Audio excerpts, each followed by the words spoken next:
귀한 찬양 아주 하나님께서 기뻐 받으신 줄로 믿습니다. 네. 할렐루야. 새해 첫 주일 아버지 집에 나와 예배하는 여러분 모두에게 하나님의 크신 은총이 함께 하실 줄로 믿습니다. 시작이 반이라고 합니다. 그만큼 시작이 아주 중요합니다. 새해 첫 주일, 시작하는 첫 주일입니다. 하나님의 집에 나와 예배하시는 여러분들에게 하나님께서 크게 복되게 하시고 또 기도하는 모든 일들 응답받는 하나님께서 여러분의 삶 가운데 새 일을 이루실 줄로 믿습니다. 그렇게 복 받으실 분들 주변에 한번 살펴보십시오. 어떤 분이 계신가, 내 주변에 어떤 분이 계신가, 우리 그분들에게 축복하며 인사 나누겠습니다. 건강하시고 복 많이 받으십시오. 올 한 해 잘 되실 줄로 믿습니다. 벌써 새해가 첫 주일을 맞이합니다. 시간이 참 빨리 가는 것 같습니다. 연세 드신 어르신들은 저보다 훨씬 더 빨리 세월이 빨리 가는 것을 느낄 것이라고 생각을 합니다. 이 세월이 흘러가는 속도는 나이에 연세에 비례한다라고 들었습니다. 30대는 시속 30km지만 70대는 시속 70km로 그렇게 빨리 간다라고 합니다. 저도 나이가 많지는 않습니다만 시간이 지나가면 지나갈수록 세월이 참 빨리 간다 이렇게 생각을 하게 됩니다. 제가 요즘에 아이들이나 이렇게 자녀들에게 이야기하는 것을 가만히 보면은 제가 어렸을 때 할아버지들한테 듣던 이야기를 제가 하고 있을 때가 많습니다. 내가 어렸을 때 짜장면이 250원이었다. 이런 이야기 요즘 애들에게 이야기해보면 진짜 제가 고리타분한 할아버지가 된 것 같은 느낌 받을 때가 있어요. 근데 제가 이렇게 돌아와 보니까 참 그랬던 적이 있었던 것 같습니다. 아마 어르신들도 다 기억하실 것 같은데 옛날에 5원짜리 들고 과자 사 먹으러 다닐 때 저도 5원짜리 가지고 자야 사 먹었던 기억이 납니다. 자야, 라면 땅 이런 거. 그러던 것이 벌써 이렇게 세월이 지나서 2019년도가 찾아오고 벌써 새해 첫 주일을 맞이하게 되어졌습니다. 우리가 이렇게 시작을 잘 했으니 마지막에 또 유종의 미를 잘 거두어서 올 한 해도 하나님께 크게 칭찬받고 하나님을 영화롭게 하는 삶이 되어야 할 줄로 믿습니다. 저는 비행기를 처음 타본 것이 참 오래된 것 같습니다. 아마 한 30여 년 가까이 된 것 같은데 비행기를 처음 탔을 때 그런 기억이 있습니다. 지금도 비행기를 탈 때마다 그런 느낌을 받습니다만 이 비행기가 뜰 수 있을까 이런 생각을 하죠. 이 큰 비행기, 많은 사람이 탄 비행기, 그래서 비행기가 뜨게 되면 지금은 그러신 분이 없습니다만 예전에는 비행기가 이륙만 잘해도 사람들이 너무 신기하고 놀라워서 막 박수치고 그랬었죠.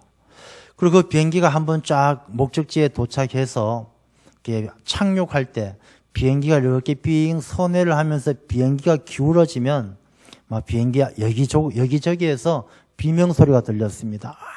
무서워서 겁이 나서 비명을 질렀죠. 그리고 비행기가 착륙할 때 다들 조마조마하지 않습니까? 요즘도 저도 가끔씩 조마조마한 느낌이 들어요. 근데 비행기가 착륙을 잘해서 땅에 이렇게 할줄에 내리게 되면 승객들 모두가 막 박수 치면서 이렇게 기쁨으로 박수를 쳤던 그런 기억이 남아 있습니다. 이제 2019년도가 한 해가 잘 이륙을 했습니다. 이제 한 해에 2019년 한 해를 하나님께서 잘 인도하여 주시고 또 한 해를 마무리 지을 쯤에 우리 모두가 하나님께 크게 영광의 박수, 감사의 박수를 올려드릴 수 있는 그런 한 해가 되실 줄로 믿습니다. 이렇게 귀하고 복된 한 해를 보내기 위해서는 우리가 좀 달라져야 합니다. 우리가 달라지지 않고 시간만 새로 한다라면 우리가 2018년이나 2017년 그때와 다를 바가 없죠. 2019년도도 똑같은 2018년도가 반복될 뿐이죠. 2019년도 우리가 마지막 때에 정말로 기뻐하고 감사하며 하나님께 영광의 박수를 올릴 수 있기 위해서는 우리의 삶이 달라져야 하는 것이죠. 우리의 삶이 이 비행기를 타고 이륙하는 것처럼 이전의 삶과는 다르게 보다 더 성숙하고 보다 더 새로워지고 보다 더 하나님의 뜻에 맞는 삶의 자리로 나아가야 할 줄로 믿습니다. 그래서 오늘 본문의 말씀은 바로 그런 삶에 대해서 우리에게 말씀을 해주셔요. 이 로마서는 굉장히 성경 가운데도 아주 중요한 위치에 있습니다. 이 로마서는 신약에 있는 우리 교리를 집대성해 놓은 그런 아주 축약해 놓은 귀한 말씀이 많이 기록되어져 있고, 이 로마서를 통해서 종교개혁의 단초가 제공되어지고, 로마서는 아주 귀하게 많은 사람들에게 변화를 주었던 바로 그런 성경 말씀이 바로 로마서입니다. 이 로마서는 1장에서 11장까지는 주로 교리에 관해서 기록을 하고 있습니다. 예수님이 어떤 분이신지, 믿음이란 게 무엇인지, 우리가 예수님을 어떻게 믿어야 하는지 이 교리에 대해서 말씀을 하고 계시고, 이 12장부터는 예수님을 영접한 그리스도인들이 어떻게 살아야 하는가라는 그리스도인의 삶에 대해서 말씀을 하고 있는 것입니다. 그래서 오늘 본문의 말씀 12장 1절은 그러므로 이렇게 시작되어집니다. 그러므로 예수님을 구주로 영접하고 예수 믿는 사람이 되었다라면, 그러므로 이제 예수 믿는 사람답게 살아가야 한다라는 것을 말씀하고 있는 것입니다. 1절 말씀을 보게 되면, 그러므로 형제들아 내가 하나님의 모든 자비하심으로 너희를 권하노니, 이 권한다는 말씀의 그 의미를 보게 되면, 원어를 보게 되면 허리를 꺾어서라도 하게 한다는 의미가 담겨져 있어요.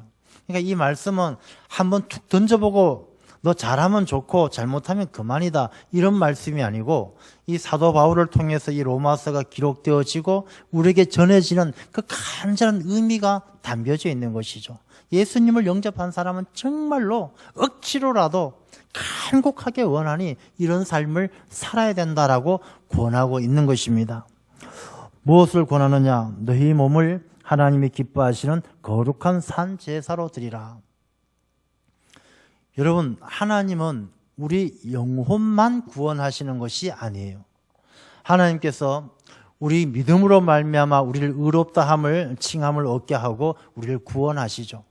근데 그 믿음으로 구원받는 것은 우리 영혼만 구원받는 것이 아니라, 그 영혼이 구원받은 사람은 너희 몸을 거룩한 산 제물로 하나님께 드려야 한다라고 권면을 하고 있습니다. 너희 몸이란 것이 무엇이겠습니까? 몸이란 것은 우리 육신을 이야기하는데, 우리 육신을 하나님 앞에 제물로 드리라, 이런 의미가 아니고, 이 너희 몸이란 것은 우리가 육신으로 움직이는 모든 생활을 이야기합니다. 너희 몸은 생활이에요. 우리가 신앙생활, 직장생활, 가정생활 다 우리 몸으로 하는 것이잖아요. 우리가 몸으로 교회 가서 교회 생활을 하고, 신앙생활을 하고, 직장생활을 하고, 이 몸으로 하는 것이 생활인데, 이 생활이 하나님 앞에 산 제물처럼 하나님께서 기뻐 받으시는 생활이 되어야 된다는 것을 말씀해 주고 있는 것입니다.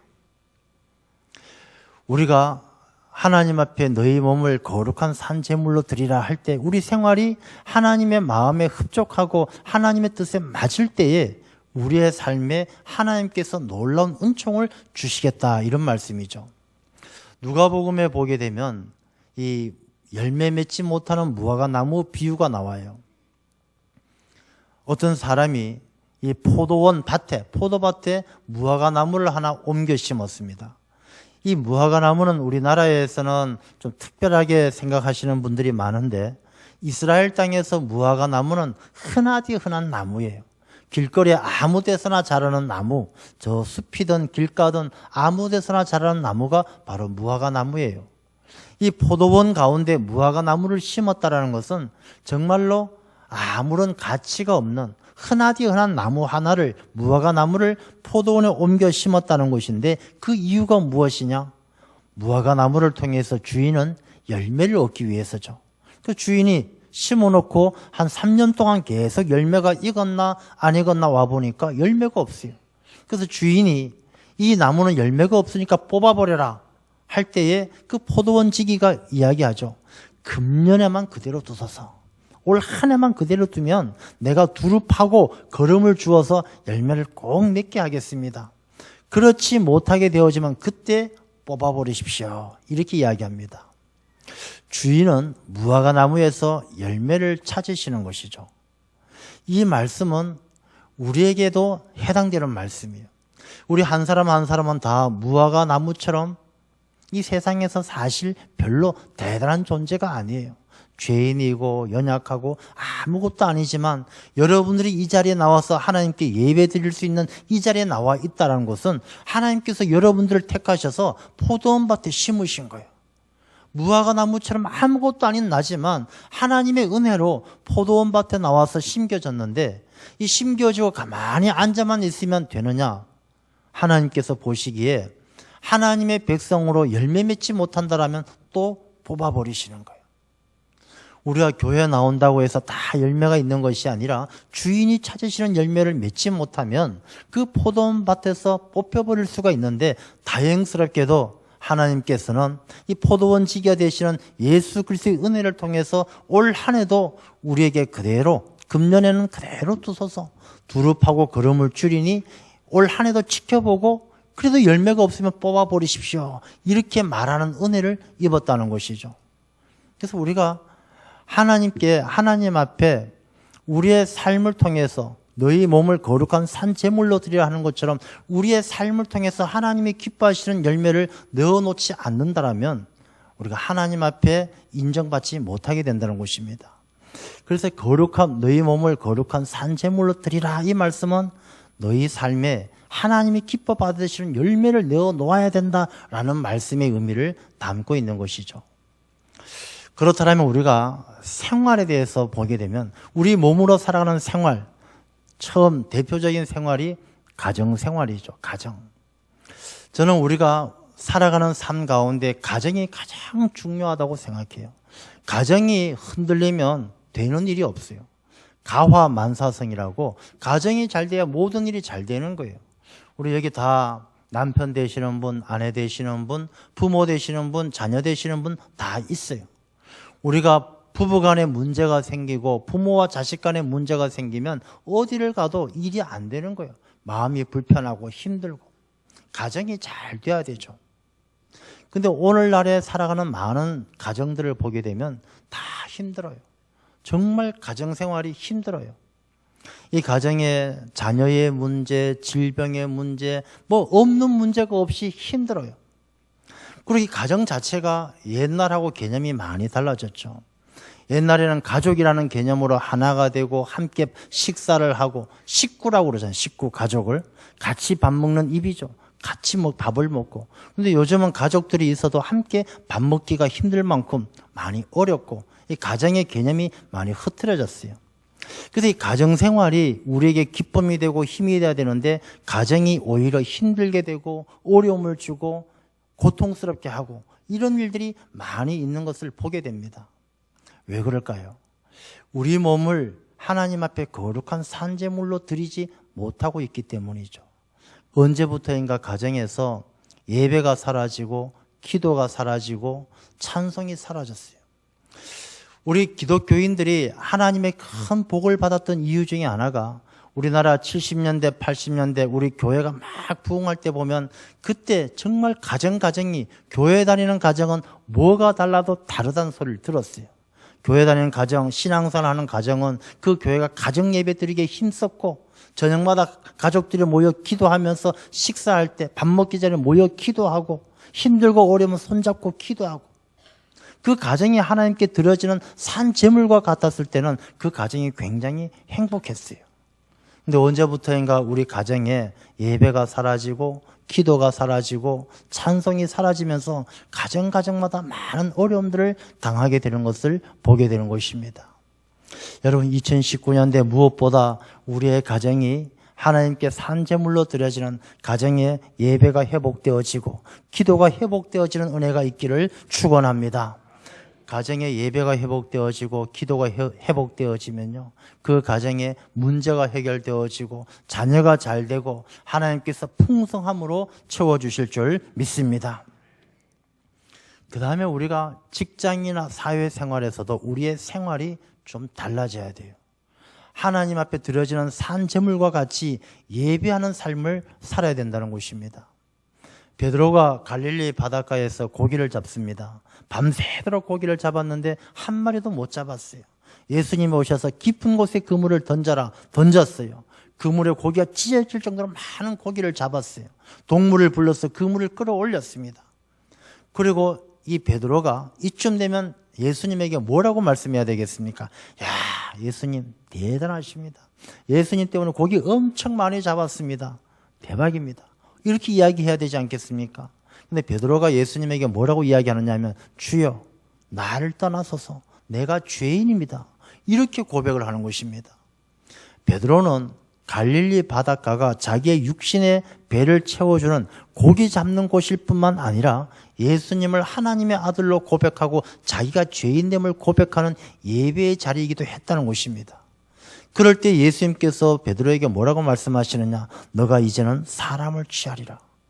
베드로는 그 이후에 하루에 3,000명씩 하나님 앞으로 돌아오게 하는 사람 낚는 어부가 되는 것이죠. 이 베드로는 갈릴리 바다가 자기에게 예배의 자리였어요. 하나님 앞에 산제물로 드려지는 그런 삶의 자리였습니다. 여러분, 우리가 하나님께 귀하게 쓰임받고 능력 있는 삶을 살기 위해서는 내가 다니는 직장, 내가 살아가는 삶의 자리가 바로 하나님 앞에 드려지는 예배의 자리가 되어야 되고, 내 생활이 하나님이 기뻐하시는 산제물과 같이 하나님 중심으로 살아갈 때에 하나님께서는 우리의 삶을 3,000명이 낚는 베드로처럼 3,000명을 회심시키는 베드로처럼 하나님의 일꾼으로 크게 사용하실 줄로 믿습니다.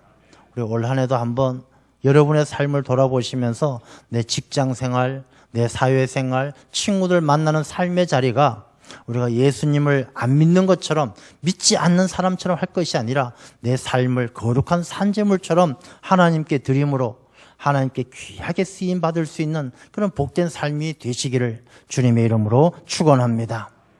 바로 이런 것이 하나님 앞에 드려지는 영적인 예배죠. 1절 말씀에 보면 이는 너희가 드릴 영적 예배니라. 우리의 예배가 격식과 형식을 갖추어서 드리는 예배가 전부가 아니라 내가 몸으로 산 제물을 드리는 것처럼 가정생활, 직장생활, 사회생활 이 모든 것이 하나님 앞에 산 제물처럼 드려지는 그런 영적 예배를 하나님께서 기뻐하신다는 것입니다. 그런데 이렇게 우리가 영적 예배를 드려야 되는 건데 이 영적 예배를 드리기 위해서는 우리가 지금처럼 살아서는 안 되는 것이죠. 우리가 뭔가 달라지고 변화되어져야 되는데 어떤 모습으로 변화되어져야 우리의 삶이 영적 예배가 될 수 있느냐? 2절의 말씀은 우리에게 가르쳐 주십니다. 너희는 이 세대를 본받지 말고 오직 마음을 새롭게 함으로 변화를 받아 하나님의 선하시고 기뻐하시고 온전한 신뜻이 무엇인지를 분별하도록 하라. 이 세대를 본받지 말라는 것입니다. 이 세대란 말은 아이온이라는 단어를 쓰는데 그 시대의 문화와 가치관을 다 통틀어 이야기하는 것이죠. 이 세대를 본받지 말라는 것은 너희 몸이 살아가는, 우리 육신이 살아가는 이 시대에 하나님이 없이 살아가는 이 시대, 예수님을 믿기 이전의 그 시대에 그 세대를 본받지 말라는 것이죠. 그 문화와 그 가치관을 본받지 말라는 것입니다. 그러면 그 세대가, 그 세상이 어떤 세상이냐? 요한일서 2장은 이렇게 이야기를 합니다. 이 세상이나 세상에 있는 것들을 사랑하지 말라. 누구든지 세상을 사랑하면 아버지의 사랑이 그 안에 있지 아니하니 이는 세상에 있는 모든 것이 육신의 정욕과 안목의 정욕과 이생의 자랑이니. 이 세상에 있는 것이 육신의 정욕과 안목의 정욕과 이생의 자랑이 이 세대란 것이죠. 이 육신의 정욕은 무엇입니까? 육신의 정욕은 자기 자신이 좋으면 그만이라는 것이죠. 인본주의적입니다. 내가 즐거우면 그만이고 내가 기분 좋으면 그만이고 내가 쾌락을 느끼면 그만이지 당신들이 무슨 상관이 있느냐. 늘 자기 육신 중심으로 살아가는 게 바로 육신의 정욕이죠. 인본주의입니다. 하나님이 없고 하나님께서 지켜보시고 하나님을 두려워하지 아니하고 하나님이 없다라고 생각하고 자기밖에 모르는, 사람밖에 모르는 사람 중심의 삶을 본받지 말라는 것입니다. 그 다음에 안목의 정욕은 무엇입니까? 안목의 정욕은 눈에 보기 좋은 것을 따라서 살아가는 게 안목의 정욕이에요. 이 시대가 얼마나 안목의 정욕을 따라갑니까? 뭘 해도요, 예뻐야 되고, 뭘 해도 잘생겨야 되고, 뭘 해도 보기 좋아야 되는 것을 좋아하는 그런 세대예요. 교회도 건강한 교회가 되어야 되는데 요즘 교회는 큰 교회를 좋아해요. 교회도 돈도 많아야 되고 사람도 많아야 되고 눈에 좋아야 보기 좋아야 좋은 것으로 여기는 그런 이 세대를 본받지 말라는 것입니다. 우리가 건강해야 되지, 속이 알차야 되지, 겉모습만 봐서는 안 되는 것이죠. 왜? 하나님은 외모를 취하지 아니하시고 마음의 중심을 보는데 이 안목의 정욕은 마음의 중심이 아니라 외모에만 관심을 갖게 하는 것이죠. 그래서 이 세대가 다 뭐 성령하고 미용하고 다 겉모습을 치장하는데 열심이지만 자기의 내면을 가꾸는 데는 아주 인색하다는 것입니다. 그런 세대를 본받지 말라는 것이죠. 이생의 자랑은 무엇입니까? 이생은 자기 자신을 내세우는 이기적이고 교만한 마음이죠. 자기 자신의 자랑거리만 가지고 살아가는 그런 세대. 다른 사람들은 고통받든지 힘들어하든지 아랑곳하지 않고 자기의 자랑거리만 세워가는 그런 세대를 본받지 말라는 것입니다. 그래서 이 세대를 본받지 말고 어떻게 해야 되겠습니까? 이 로마서 1장부터 11장 이 앞에 나와서 교훈하고 있는 것처럼 오직 예수 그리스도를 바라보라는 것입니다. 이 세대를 본받지 말고 주님을 바라보라는 것이죠. 세상 등지고 십자가 보내요. 세상 등지고 십자가 볼 때 그 사람의 삶이 거룩한 산재물처럼 하나님이 기뻐하시는 복된 삶이 된다는 것입니다. 이 세대를 본받지 말고 그 다음에는 마음을 새롭게 하고, 여러분 마음을 새롭게 한다는 것은 그 마음이 있어야 그 사람의 삶이 진실이 되는 거예요. 우리가 무엇을 하더라도 마음이 있으면 진실이고 마음이 없으면 거짓이 되는 것이죠. 이 마음을 새롭게 한다는 것은 예수 그리스도를 영접한 사람들이, 예수님을 믿는 사람들이 마음이 새로워지지 않으면 그 사람의 삶은, 그 사람의 신앙은 거짓되다는 것입니다. 그런데 우리가 마음을 새롭게 한다는 것이 참 어려운 일이죠. 옛 우화 가운데 그런 이야기 있지 않습니까? 쥐가 고양이가 너무 무서워서 자기가 고양이로 변하고 싶었어요. 고양이로 바꿔주십시오. 고양이가 되니까 개가 무서워요. 개로 바꿔주십시오. 개가 되니까 호랑이가 무서워요. 호랑이로 바꿔주십시오. 호랑이가 되니까 사냥꾼이 무서워요. 차라리 쥐로 바꿔주십시오. 사람이 겉모습만 아무리 바뀌어도 마음이 바뀌지 않으면 아무 소용이 없는 것이에요. 우리가 예수님을 믿고 교회에 나와 앉아 있어도 내 마음이 새롭게 변화되지 않으면 내 삶이 달라지지 않고 내 삶이 하나님 앞에 산재물처럼 영적 예배의 삶을 살 수가 없다는 것입니다. 우리의 마음이 새롭게 되어져야 되는데 사람 마음이 참 자기 마음대로 안 되죠. 우리가 작심삼일 그런 이야기 있지 않습니까? 마음이 내 마음대로 안 돼요. TV 프로 가운데 미운 우리 새끼인가 보면은 그 홍진영 가수하고 홍진영 언니가 나와요. 홍진영 가수는 날씬한데 홍진영 언니는 아주 건강하죠.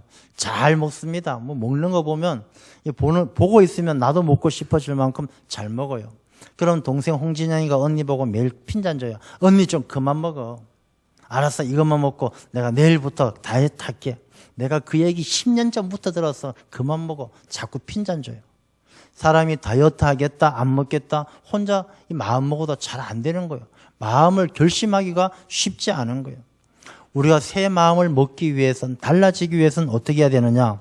에스겔서에 이렇게 말씀을 교훈하고 있습니다. 에스겔서 36장을 보게 되면 또 새 영을 너희 속에 두고 새 마음을 너희에게 주되 너희 육신에서 굳은 마음을 제거하고 부드러운 마음을 줄 것이며, 우리의 마음을 새롭게 하고 부드럽게 하기 위해서는 우리 안에 새 영이 함께해야 될 줄로 믿습니다.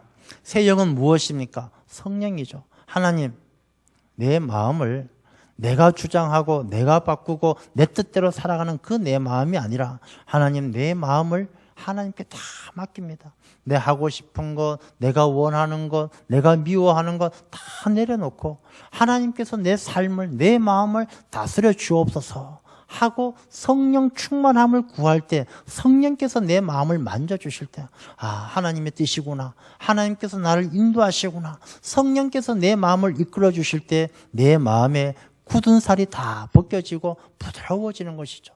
내가 용납할 수 없는 사람도 용납하게 되어지고, 내가 용서할 수 없는 사람도 용서하게 되어지고, 내 의지, 내 마음으로 안 되지만 성령께서 내 마음을 만져주시면 내 마음이 새 마음으로, 부드러운 마음으로 바뀌게 되는 줄로 믿습니다. 그리스도인의 삶이 거룩한 산제물로 드려지기 위해서는 내 마음이 성령께서 다스려 주셔야 되는 것이죠. 이 세대를 본받지 말고 우리 마음을 성령께서 다스려 주실 때 우리가 어떻게 되느냐? 말씀을 보게 되면 변화를 받아. 여러분, 변화는요, 내가 하는 것이 아니라 변화는 받는 거예요. 하나님의 은혜가 있어야 변화되어지는 거예요. 사람이 자기 의지로 절대로 안 변합니다.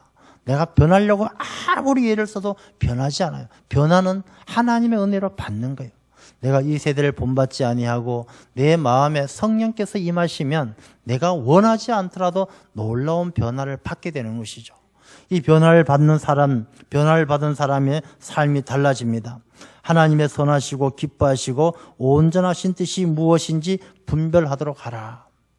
하나님의 선하시고 온전하신 뜻을 우리가 왜 분별해야 되겠습니까?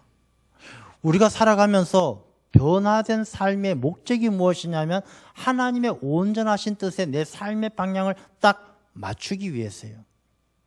여러분, 이 시대에 많은 사람들이 우리나라의 미래가 걱정이라고 이야기합니다. 청년들이 실업이 되고 결혼 안 하고 취업률이 떨어지고 출산율이 떨어지고 미래가 걱정이라고 이야기합니다. 저는 우리나라의 가장 큰 걱정은 취업률, 출산율 떨어지는 것도 걱정이지만 이 땅의 젊은이들이 인생의 목적을 잃어버리고 방향을 잃어버리는 것이 가장 큰 문제라고 생각을 합니다. 제가 예전에 한번 그런 경험이 있었는데요. 수련회를 갔습니다.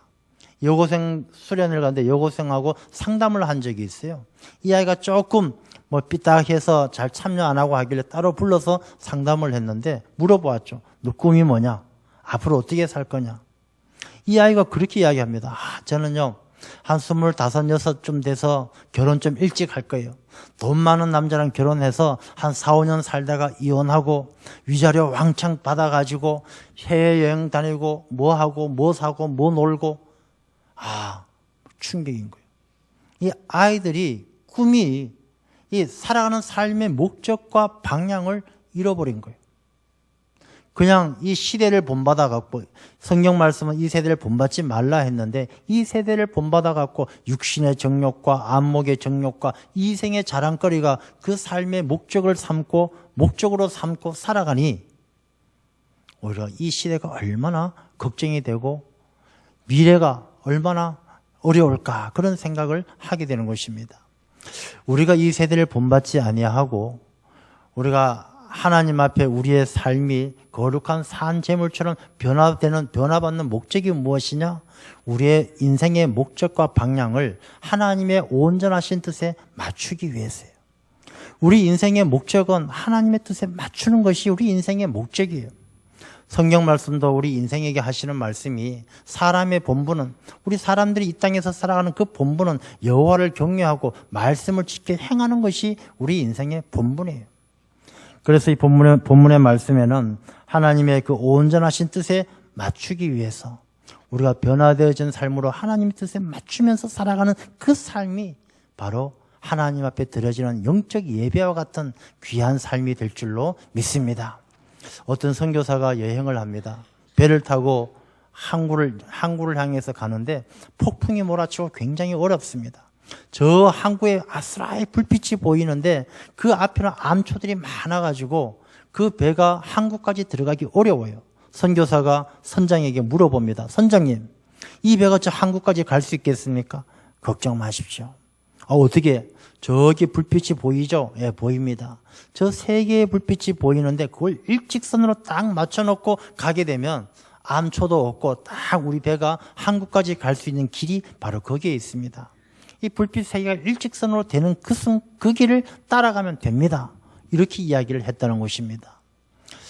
여러분, 우리 인생도 마찬가지입니다. 우리 인생도 하나님의 나라, 하나님께서 기뻐하시고 놀라운 은혜의 삶을 살아가는 데는 다 길이 있어요. 우리 인생에도 세 개의 불빛이 있습니다. 그 세 개의 불빛이 무엇이겠습니까? 첫 번째는요, 우리가 이 세대를 잘 분별하는 거예요. 우리가 늘 깨어있어서 이 세상에 깨어있어서 어둠에 갇히지 않는 것이요. 늘 깨어있는 것, 이 시대를 분별하는 것. 두 번째는요, 늘 쉬지 말고 기도하는 것. 시험에 들지 않게 기도하는 기도의 불빛. 세 번째는요, 말씀의 불빛. 하나님께서 우리에게 계시해 주신, 하나님 나라로 갈 수 있도록 우리에게 주신 지도책과 내비게이션과 마찬가지인 하나님의 말씀을 늘 깊이 묵상하는 것. 이 세 가지가 딱 맞으면요, 그 길이 바로 하나님 나라 가는 길이고 소원의 항구가 될 줄로 믿습니다. 우리는 그 길을 향해서 나아가는 2019년도가 되어야 할 줄로 믿습니다. 사도 바울은 그렇게 고백을 합니다. 내가 사람을 기쁘게 하랴, 하나님을 기쁘게 하랴. 우리 2019년도도 우리가 살아가게 되면서 늘 선택의 기로에 서게 될 것입니다. 사람을 기쁘게 할 것이냐, 하나님을 기쁘게 할 것이냐, 내가 기뻐할 것이냐, 하나님이 기뻐할 것이냐, 늘 선택의 기로에 서게 되어질 때 우리가 사람이 아니라 하나님을 택한다라면, 내가 아니라 하나님을 택한다라면 바로 그 삶이 거룩한 산 제물과 같이 하나님을 기쁘게 하시는 영적 예배 같은 삶이 될 줄로 믿습니다. 그래서 우리 2019년 우리가 그런 삶을 통해서 하나님을 기쁘게 할 때 우리가 한 해가 다 지나가고 비행기가 착륙할 때처럼 우리 한 해가 지나가는 마지막 때가 되면 올 12월 31일쯤 되면 우리의 삶에 하나님이 기뻐하시는 풍성한 열매가 넘쳐나게 될 줄로 믿습니다.